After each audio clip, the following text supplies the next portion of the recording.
Iwondo munzira changamire tichangoromokera kumawere panangana rizere muchetura kwatakananga kundofiwa Iwondo munzira changamire tichangoromokera kumawere panangana rizere muchetura kwatakananga kundofiwa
kukunda ndekwa Mwari ndanimbukuma kunyangwe ndikaraswa zvangaoma ndirangarire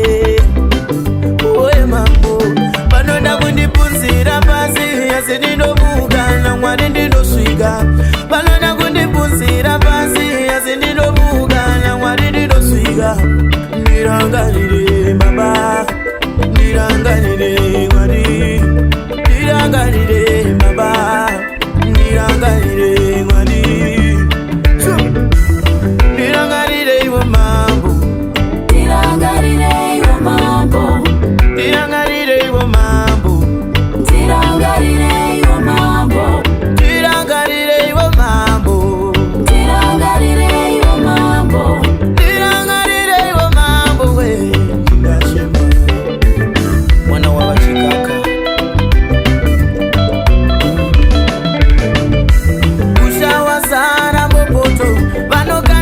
temone mapoto cherema chitototo kune kuhana zara muchingoto wazovira moto wepfumvudza dzimai moto kune dumwa kumapeto wemuzha wavapoto pandinosunza Mwari wangu ndirangarire iwe baba pandinobvunzika mambo ndisiuzeiwo baba ndichichema mambo ndiyanaseiwo baba une vavengi mukwara vanondinanga uroi une vavengi mukwara vanondinanga uroi vanondikandira zvisinga we vanondikandira zvisinga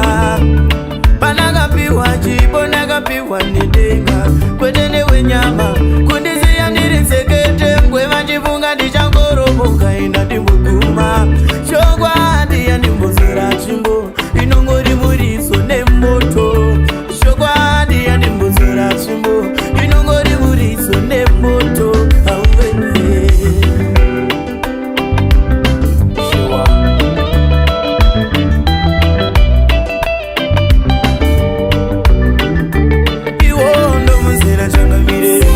tichangoromokera mumawere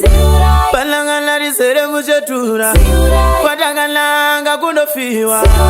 Iwondo munzira changamire tichangoromokera kumawere panangana rizere muchetura kwatakananga kundofiwa handizirini ndinokundisa handizirini ndinokundisa tiri kuvavanira pundutso tiri kuvavanira pundutso ndirangarire iwo baba ndirangarire iwo Mwari